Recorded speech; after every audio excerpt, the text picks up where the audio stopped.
Hello friends, నేను మా పిల్లలు తీసుకొని ఫస్ట్ టైం మా ఆయన లేకుండా మాల్కైతే వెళ్ళాను. కానీ వాళ్ళని తీసుకొని పోవడం పెద్ద విషయము. వాళ్ళు బయట మామూలు అల్లరి చేయరు, ఆట పట్టించేస్తారు నన్నైతే. కానీ నేను ఒక్కతే రాలేదండి, మా మరిది మా తోటి కోడలు వచ్చామన్నమాట.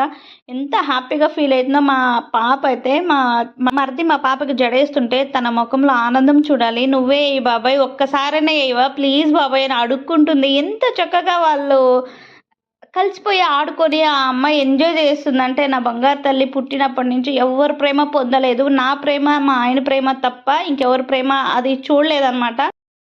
మా బాబు 1 ఇయర్ బేబీ ఉన్నప్పుడు వచ్చిన వారు. ఇప్పుడు మా పాపకి 4 ఇయర్స్ కంప్లీట్ అవుతుంది. ఇప్పుడు వచ్చారు మళ్ళీ హైదరాబాద్కి. ఎంత బాగా ఎంజాయ్ చేస్తూ వాళ్ళ బాబాయే జడేయాలని చెప్పేసి వేయించుకుంది. వీళ్ళు అల్లరి చూడండి ఇక్కడ.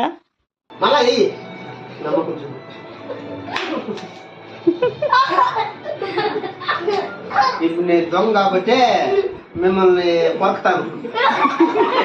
చూసారు కదండి ఎంత చక్కగా ఎంజాయ్ చేస్తున్నారు. నేను ఎప్పుడు బాధపడేదాన్ని, మా పిల్లలకి ఎవరి ప్రేమ దక్కట్లేదే, వాళ్ళు ఎవరితోనూ ఆడుకోవట్లేదే, పిన్ని బాబాయ్ అనుకుంటూ ఎవరి దగ్గరికి వెళ్ళట్లేదే అని చాలా బాధపడేదాన్ని. కానీ 6 ఇయర్స్ తర్వాత మా మరిది వాళ్ళు హైదరాబాద్కి వచ్చి 1 వీక్ ఉన్నారు. వాళ్ళు వెళ్ళిపోయారు ఊరికి. చూడండి ఎంత చక్కగా ఆడుకుంటున్నారో.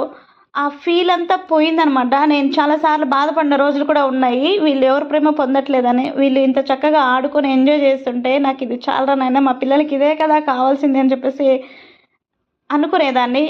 ఏదో నా చిన్న ఆశ మీతో షేర్ చేసుకుని